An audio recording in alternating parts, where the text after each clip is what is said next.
Hello guys, welcome back to my channel Shri agri classes. और जैसा कि आप लोगों की मतलब हमारी जो एग्रीकल्चर की बीएससी एग्रीकल्चर की जो फर्स्ट सेमेस्टर की वीडियो आप लोगों को मिल रही हैं, और जैसा कि आप लोग देख भी रहे होंगे कि आप लोगों की लगातार वीडियो मिलती चली जा रही हैं। आप लोगों की पिछली वीडियो जो मिली वो उमेश सर की मिली है, और आज मैं आप लोगों के लिए एक हमारी नई जो वीडियो है वो लेके आया हूँ। और आज मैं इसमें एक सब्जेक्ट मतलब कि स्टार्ट करने जा रहा हूँ, वही बीएससी एग्रीकल्चर की जो फर्स्ट सेमेस्टर की सब्जेक्ट है वो कौन सी है आप लोगों की, वो है एग्रोनॉमी। देखिए आप लोगों की मैं एक सब्जेक्ट स्टार्ट करने जा रहा हूं एग्रोनॉमी। इससे पहले मेरी आप लोगों को एक वीडियो मिली थी जो कि इंग्लिश सब्जेक्ट की मिली थी, तो आप लोगों की उसकी भी जो अगली वीडियो है वो आप लोगों की भी जल्दी मिल जाएगी। तो यहाँ पर एग्रोनॉमी को जैसा कि आप लोगों को बता दें तो एग्रोनॉमी को आप लोग जानते होंगे हिंदी में इसको क्या कहते हैं, हिंदी में इसको सस्य विज्ञान कहते हैं। हिंदी में इसको क्या कहते हैं, सस्य विज्ञान। ठीक है। और मेनली जो सब्जेक्ट आप लोगों की है वो कौन सी है, मेनली तो आप लोगों की ये है फंडामेंटल्स ऑफ एग्रोनॉमी। ओके, ये आप लोगों का इसमें नाम होगा और इसका मतलब होता है सस्य विज्ञान के सिद्धांत। ठीक है, फंडामेंटल्स ऑफ एग्रोनॉमी। और यहीं पे हम लोग एग्रोनॉमी को पढ़ेंगे। तो जैसा कि आप लोगों को जैसे बता देते हैं, जो एग्रोनॉमी जो शब्द है ये एक ग्रीक भाषा का शब्द है। ये किसका शब्द है, ग्रीक भाषा का शब्द है, या फिर इसको यूनानी कह सकते हैं। ओके, ग्रीक को यूनानी कहते हैं। ठीक है ना। तो ग्रीक भाषा का ये शब्द है एग्रोनॉमी, और ये दो शब्दों से मिलके बना है। जो एग्रोनॉमी है वो दो शब्दों से मिलके बना है। तो देख लीजिए पहला कौन सा शब्द है, पहला इसका जो शब्द है वो है एग्रोस। पहला शब्द कौन सा है, इसका पहला शब्द है एग्रोस, और दूसरा शब्द है इसका नोमोस।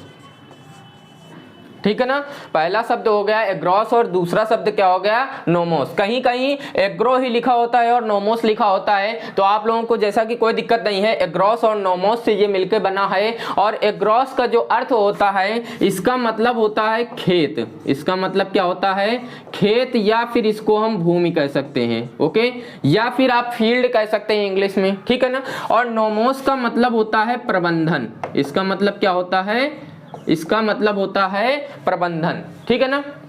तो यहां से जैसा कि आप लोगों को एग्रोस और नोमोस का मतलब पता चल गया कि इसको खेत कहते हैं और इसको क्या कहते हैं, प्रबंधन कहते हैं। ठीक है। तो अगर देखा जाए टोटली तो इसका मतलब यहां पे निकल के आएगा भूमि प्रबंधन। इसका मतलब क्या निकल के आएगा, इसका मतलब निकल के आएगा भूमि प्रबंधन। ओके, ये हो गया एग्रोनॉमी का एग्जैक्ट मीन्स। ओके, अब यहाँ पे आप लोगों को एक चीज और बता देते हैं कि जैसा कि यहाँ पे मैंने सस्य विज्ञान हिंदी में लिखा, तो कहीं कहीं आप लोगों का सस्य विज्ञान देख लीजिए ऐसे भी लिखा जाता है। ठीक है ना। तो आप लोग याद रखेंगी, अगर यहाँ पे कहीं कहीं आप लोगों को ऐसा सस्य विज्ञान लिखा मिल जाए तो ये ना समझ लीजिएगा कि ये गलत है और ये सही है। कोई दिक्कत नहीं है, दोनों ही सही है, इसमें कोई दिक्कत नहीं। ठीक है। अब यहाँ पे आप लोगों को बता दिया मैंने भूमि प्रबंधन। अब भूमि प्रबंधन आखिरकार क्या होता है, थोड़ा सा इसके बारे में डिटेल से जानते हैं।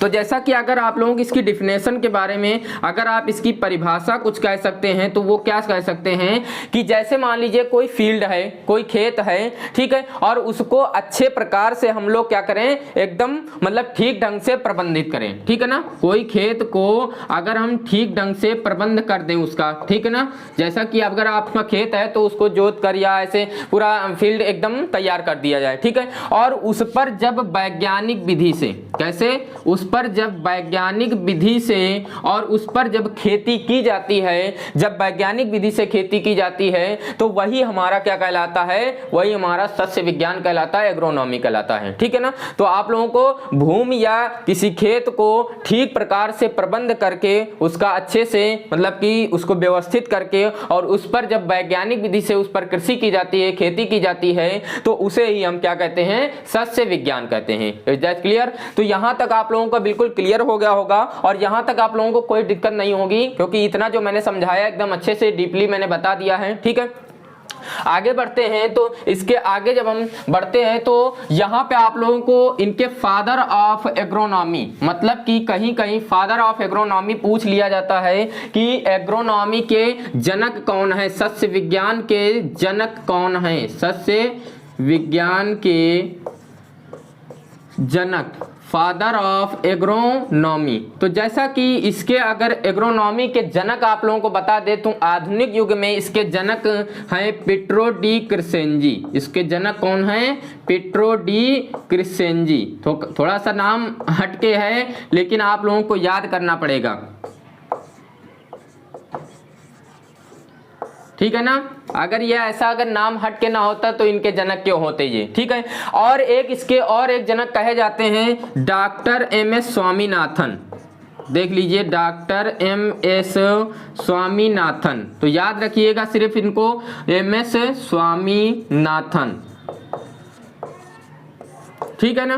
तो मेनली तो हमारे पिट्रो डी क्रिसेंजी ही हैं और डॉक्टर एम.एस. स्वामीनाथन भी इसके जनक हैं, ठीक है ना। तो जैसा कि आप लोगों को इतना मैंने जो डिटेल दे दिया है, यहाँ तक कि आप लोगों को बिल्कुल अच्छे से समझ में आ गया होगा कि एग्रोनॉमी क्या है आखिरकार। यहाँ मैंने बिल्कुल बेसिक से एग्रोनॉमी के बारे में आप लोगों को बता दिया है।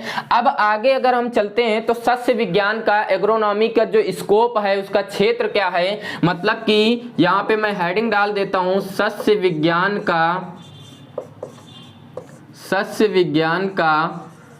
क्षेत्र। मतलब जो एग्रोनॉमी है उसका स्कोप क्या है आज के युग में, तो उसे हम देखेंगे यहाँ पर। तो जैसा कि आप लोग जानते होंगे कि जो हमारी आजकल की जो जनसंख्या है, जो पॉपुलेशन है, वो काफ़ी इंक्रीज हो रही है, जोरों शोरों से बढ़ रही है, दिन ब दिन बढ़ती चली जा रही है। और जिसकी वजह से खाद्यान्न की समस्या, मतलब कि जो भोजन की समस्या है वो काफ़ी हद तक बढ़ती चली जा रही है, ठीक है ना। दिनों दिन बढ़ती चली जा रही है भोजन की समस्या। और आजकल लोगों का जो उदर है, उदर का मतलब आप जानते होंगे, उदर मतलब पेट होता है, और इसके पूर्ति करना बहुत ही मुश्किल हो गया है। तो जैसा कि आप लोगों को बता देते हैं कि अगर यहाँ पर इस बढ़ती जनसंख्या के लिए अगर मान लीजिए उदर पूर्ति करना है, मतलब कि उसके पेट के लिए भोजन की पूर्ति करवाना है, तो यहाँ पे हमारे पास सिर्फ 2 रास्ते हैं, 2 से 3 रास्ते हैं। कितने रास्ते हैं? 2 से 3 रास्ते हैं। और वो कौन कौन से? देखिए सबसे पहला जो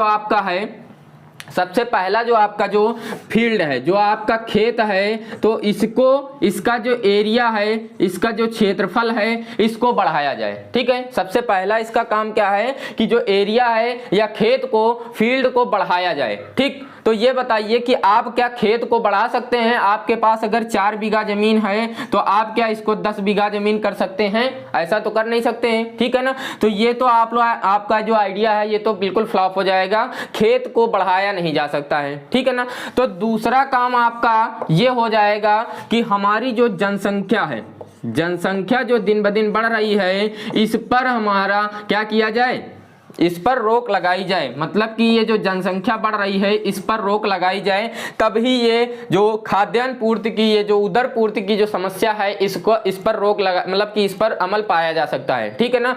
या फिर एक और चीज हमारे पास तीसरा काम ये भी है। तीसरा काम क्या है कि मतलब कि जैसे आप लोगों का जो फील्ड है, ठीक है ना, और इस फील्ड में सघन खेती की जाए। कैसे खेती की जाए? सघन खेती करके और इस समस्या को मिटाया जा सकता है, ठीक है ना। जो खाद्यान्न पूर्ति की जो समस्या है उसको बिल्कुल मिटाया जा सकता है। तो यहाँ पे आप 2 रास्ते अपना सकते हैं। पहला तो ये क्या हो गया, जो जनसंख्या की वृद्धि है उस पर रोक लगा सकते हैं, और दूसरा हमारा जो रास्ता है यहाँ पर कि जो खेत है उसमें हम सघन खेती कर सकें। मतलब कि उसमें काफी जो घन, अगर आप लोग सघन खेती कर रहे हैं तो आप लोगों का ये काफी ज्यादा मात्रा में मतलब कि फसल का उत्पादन हो सकता है, और उसकी वजह से यहाँ पे इसकी समस्या बिल्कुल जी। तो आगे हम जब चलते हैं, अभी मैंने बताया कि जो सस्य विज्ञान का स्कोप क्या है, उसका क्षेत्र क्या है, और उसमें कुछ अन्य भी क्षेत्र हैं, उसके कुछ अन्य स्कोप है। मतलब कि इस सस्य विज्ञान का कहाँ पे हम क्षेत्र, इसमें क्या क्या हम कर सकते हैं, ये सारी चीजें यहाँ पर मैंने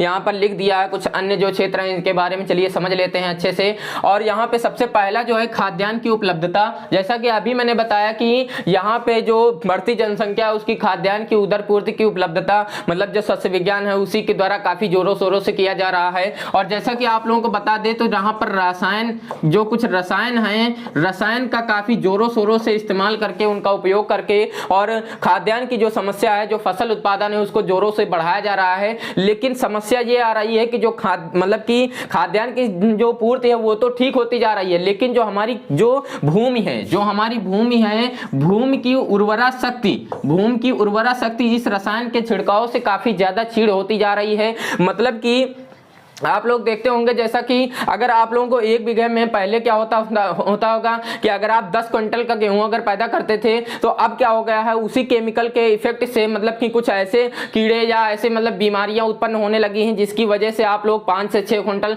7 क्विंटल भाई इससे ज्यादा नहीं निकल पाता है, ठीक है ना। तो ये हमारी मतलब कि ये जो रसायन है ये भूमि पर काफी जो मतलब कि काफी ज्यादा इफेक्ट डाल रहा है। तो अब हुआ क्या है कि इस रसायन का उपयोग ना करके और जो हमारा जैविक खेती है हमारी, इस वक्त के लिए जैविक खेती सबसे ज्यादा इंपॉर्टेंस रखती है। अगर आप जैविक खेती नहीं कर रहे हैं तो ये आने वाले समय में जो भूमि है उसकी उर्वरा शक्ति बिल्कुल क्षीण हो जाएगी और एक ऐसा समय आएगा कि जिससे भूमि जो है जो उत्पादन अच्छा दे रही थी और ये भारत काफी ज्यादा उत्पादन मतलब कि कृषि करने में बहुत ही कृषि प्रधान देश बोला जा रहा है, धीरे धीरे ऐसा हो जाएगा कि इसकी उर्वरा शक्ति बिल्कुल क्षीण हो जाएगी इस रसायन के प्रयोग से और हम लोग फसलों का उत्पादन ज्यादा नहीं कर पाएंगे। इसलिए अगर आज ही हम लोग जैविक खेती का काम नहीं करेंगे, अगर जैविक खेती को ऊपर नहीं लेके जाएंगे तो हमको आगे चल के समस्या हो सकती है। ओके, आगे चलते हैं। तो पशुधन है तो चारे की उपलब्धता, जैसा कि आप लोग जानते होंगे जो हमारे पशु होते हैं, जो जानवर होते हैं, उनको भी चारे की आवश्यकता होती है, बिल्कुल होती है, क्योंकि जब मनुष्य को खाने की आवश्यकता है तो बस पशुओं को भी चारे की आवश्यकता होगी। और चारे की आवश्यकता हो मतलब कि चारे की जो आवश्यकता है वो पूर्ति कहाँ से होती है, जब हम फसलों को उत्पादित करते हैं, ठीक है ना।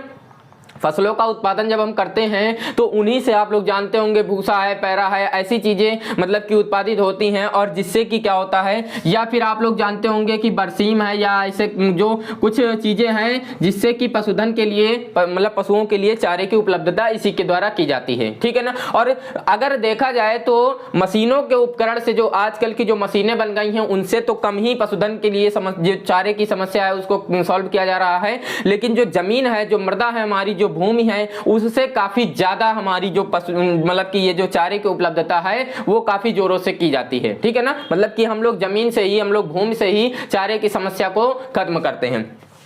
आगे बढ़ते हैं। तो राष्ट्रीय आय में योगदान, जैसा कि आप लोगों को बता दें कि जैसे यहाँ पे आप लोगों की जो कुछ फसल होती हैं, जैसे फसलों का जब उत्पादन किया जाता है, जैसा कि आप लोग जानते होंगे जो तंबाकू है, चाय है, ऐसी चीजें मतलब कि तंबाकू, चाय, ठीक है ना, या धान, गेहूं, ऐसी कुछ चीजें हैं जिनका उत्पादन यहाँ पे मतलब कि अपने भारत देश में किया जाता है। और इन चीजों का हम लोग क्या करते हैं, निर्यात करके, मतलब कि निर्यात और आयात आप लोगों को समझा देते हैं। तो निर्यात और आयात देखिए क्या होता है, दो चीज आप लोग समझ लीजिए, इनका बहुत ही ज्यादा नाम आने वाला है इसमें। देखिए निर्यात मतलब इसमें नी है और नी का मतलब अगर हम कह सकते हैं तो यहां से कह सकते हैं निकालना, क्या कह सकते हैं, निकालना। और आ में आ है तो इसका मतलब हम कह सकते हैं आना, ठीक है ना। निकालना मतलब कि यहां से जो कुछ फसलें हैं इनका जो उत्पादन करके और जब हम दूसरे अदर कंट्रीज में हम लोग जब उनको निकालते हैं तो वही हमारा निर्यात कहलाता है, ठीक है। और जिससे हमको काफी ज्यादा मुद्रा मतलब काफी ज्यादा रुपयों का मतलब कि लाभ होता है।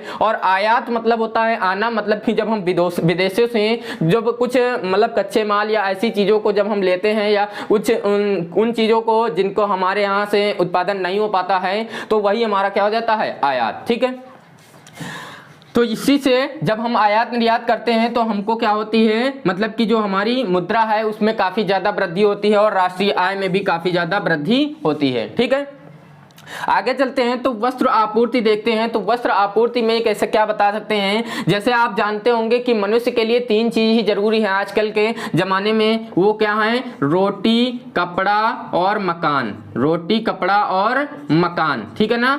3 चीजें आप लोगों को ज्यादातर जरूरी हैं। तो जैसा कि यहाँ पे अगर मकान नहीं होगा तो व्यक्ति तो रह लेगा, ठीक है, लेकिन रोटी और कपड़ा अगर नहीं होगा तो व्यक्ति नहीं रह पाएगा, ठीक है ना। सबसे पहले तो भूख की समस्या मिटानी चाहिए, ठीक है। उसके बाद जो हमारी वस्त्र हैं, कपड़े हैं, उनको सबसे ज्यादा जरूरी है। अगर ये चीज नहीं होंगी तो 2 चीज के बिना हम लोग नहीं रह सकते हैं, ठीक है ना। तो जैसा कि जो वस्त्र आपूर्ति है इसमें कुछ रेशम है या ऐसे मतलब कि जो जूट है, इन सब में कुछ चीजें होती हैं जिनसे हम क्या करते हैं, वस्त्र का निर्माण करते हैं, ठीक है ना। तो इससे मतलब कि यही सस्य विज्ञान के जरिए ही ये सारी चीजें होती हैं, आप लोगों को बता दें। और उसके बाद बेरोजगारी की समस्या, तो बेरोजगारी मतलब जैसे मान लीजिए बेरोजगारी की समस्या इसमें 2-3 लोगों के लिए मतलब घटती चली जाती है, बिल्कुल कम होती है। किसके लिए? जैसा कि आप लोग बता दें कि जो किसान होता है हमारा, वो बिल्कुल बेरोजगार इसमें नहीं होता है, क्योंकि वो अपनी, अगर उसके पास जमीन है, अगर खेत है, तो वो अपनी फसल उत्पादन उसमें काफी अच्छे से करके और लाभ कमा सकता है, ठीक है ना। उसके बाद इसी पर डिपेंड होते हुए हमारे कुछ, जैसे मान लीजिए जो कारपेंटर हैं, जैसे जो बढ़ाई हैं, या अन्य कुछ ऐसे लोग हैं जो कि इस पर डिपेंड रहते हैं और उनको भी काफी ज्यादा इससे लाभ मिलता है, ठीक है ना। फिर इसके बाद मृदा उर्वरता में वृद्धि। जो मृदा हमारी है, मृदा को मतलब कह सकते हैं, क्या कह सकते हैं? मिट्टी, ठीक है ना। जो मृदा है उसकी जो उर्वरा शक्ति है उसमें हम वृद्धि कर सकते हैं। देखिए सबसे पहले तो आप लोगों को बता दें, कुछ ऐसे जैसे मृदा जो रसायन है, रसायन से हम लोग डाल के मिट्टी में और फसल का उत्पादन काफी जोरों से करते हैं, ठीक है ना, फसल का उत्पादन करते हैं। लेकिन आप लोगों को बता दें, अगर आप लोग जैविक खेती, अभी मैंने बताया आप लोगों को, अगर जैविक खेती से अगर आप लोग कर रहे हैं तो फसल तो उत्पादित होगी अच्छी, और जो हमारी मृदा है वो भी छीड़ नहीं होगी, ठीक है ना। तो यहाँ पे मृदा उर्वरता में हम वृद्धि कर सकते हैं इन चीजों को डाल के, ठीक है ना। अब जैसे मान लीजिए जो गोबर खाद है, अगर आप गोबर खाद डाल रहे हैं, ठीक है ना, तो गोबर खाद से आप लोगों को काफी ज्यादा मतलब कि उर्वरा शक्ति आप इसकी बढ़ा सकते हैं। ओके, आगे बढ़ते हैं। तो उद्योगों को कच्चे माल की आपूर्ति, मतलब कि कुछ उद्योग धंधे हैं जिनको कच्चे माल की आपूर्ति भी यही सस्य विज्ञान करवाता है। जो कुछ कच्चे माल होते हैं, ठीक है ना, उनकी आपूर्ति सस्य विज्ञान ही करवाता है।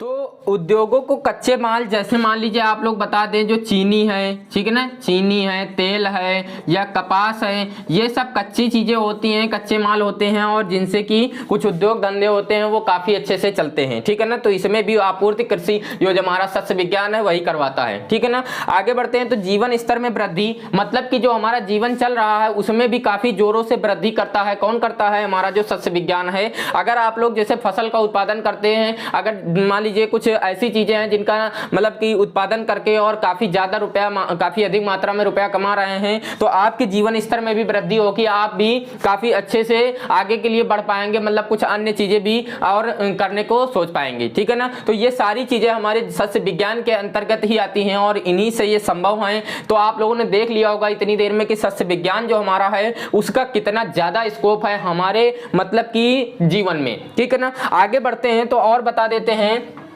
थोड़ा सा मतलब कि बस थोड़ा सा ही रह गया है, और ये जो आपका पहला चैप्टर है वो लगभग आपको लोगों का समाप्ति होने वाला है, मतलब कि बस थोड़ा और आप लोगों को बता देते हैं। तो जैसा कि जो सस्य विज्ञान है, सस्य विज्ञान का कुछ अन्य विज्ञान से, अगर सस्य विज्ञान की जो अन्य विज्ञान से हम लोग संबंध देखें, अन्य विज्ञान से जो संबंध देखें हम अगर, तो वो क्या है?